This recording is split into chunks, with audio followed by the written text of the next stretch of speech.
Hey Bible readers, I'm Tara Lee Cobble, and I'm your host for the Bible Recap.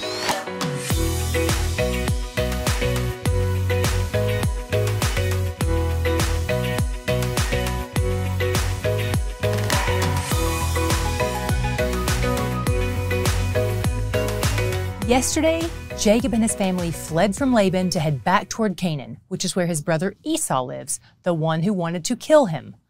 Obviously, Jacob has no idea how things will go if and when he encounters Esau, which would make most people a little bit nervous. By the way, Esau lives in an area called Edom, which is why the descendants of Esau are called Edomites. We'll see that term a lot in the future.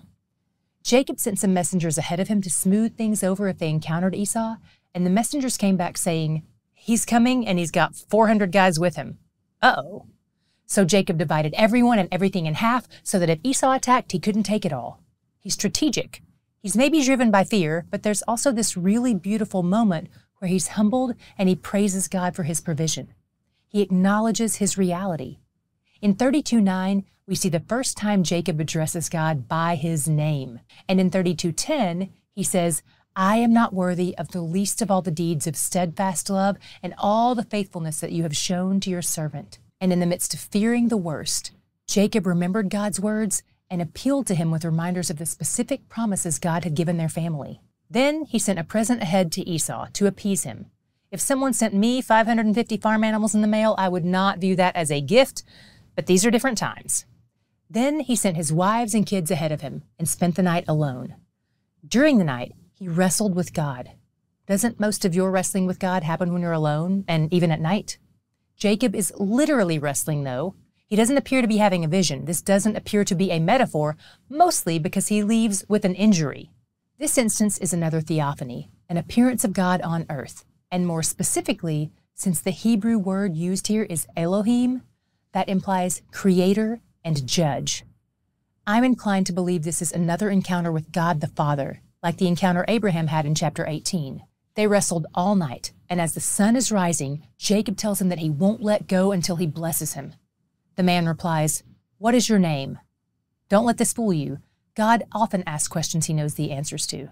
In fact, those are literally the only kinds of questions God can ask. That's one of the perks of being omniscient. Omniscient means he knows everything. Jacob tells him his name, and the man's response clues us into the fact that he's God. First, he affirms that Jacob had not only wrestled with man, but that he had wrestled with God. And second, he changes his name, which you may recall is a big God move. Sometimes, when God is about to reveal a new assignment or direction in someone's life, he renames them. Here he calls Jacob Israel. It's the first time we see this word in Scripture. The name will eventually come to refer not only to this one man, but also to all of his descendants as well. So Jacob left renamed and limping. This was Jacob's moment of transformation, encountering God face to face like this, like his father and grandfather had.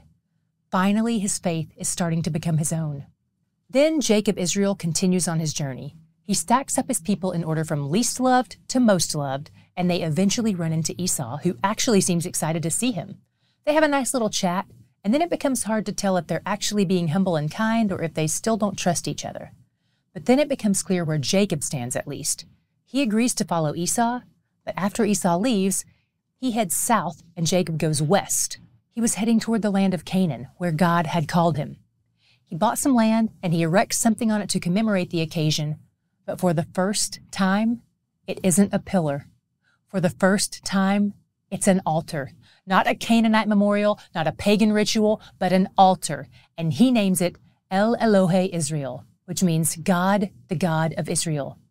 His name. He's honoring the God who drew near to him, who wrestled with him, who injured him and protected him all at once. An altar. I love it. I do not love what happens next in the chapter.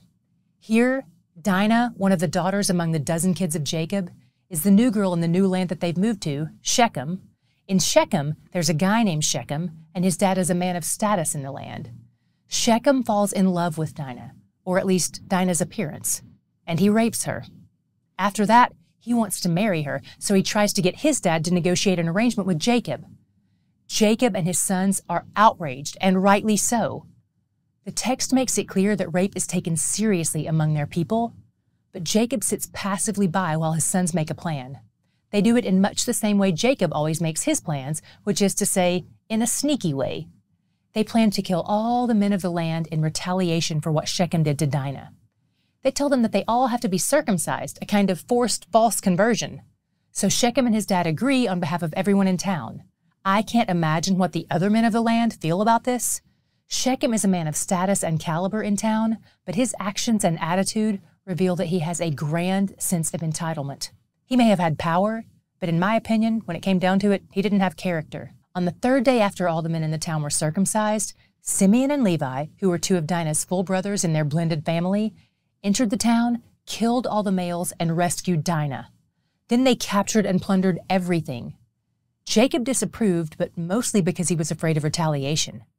This is also a good place to mention that God himself never endorsed their actions. The Bible is just describing what happened.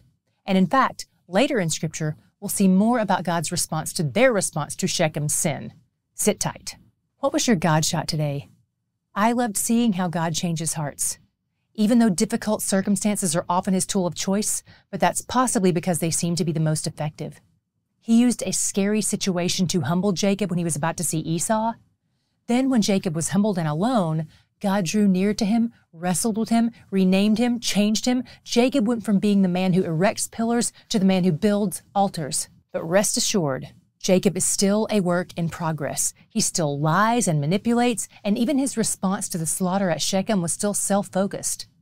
But God never gives up on him, because God knows that he will complete the work he started in him.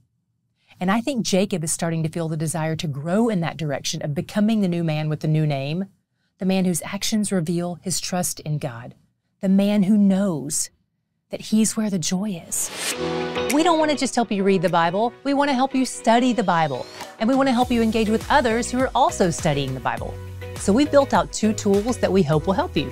The first tool is our daily study guide. This is designed for you to do at home by yourself. There are roughly 5 questions a day to help you dig into the text and learn more on your own while you're reading. These questions tend to focus more on research and study, and we've left a space for you to write your answers in the guide itself. The second tool is our weekly discussion guide.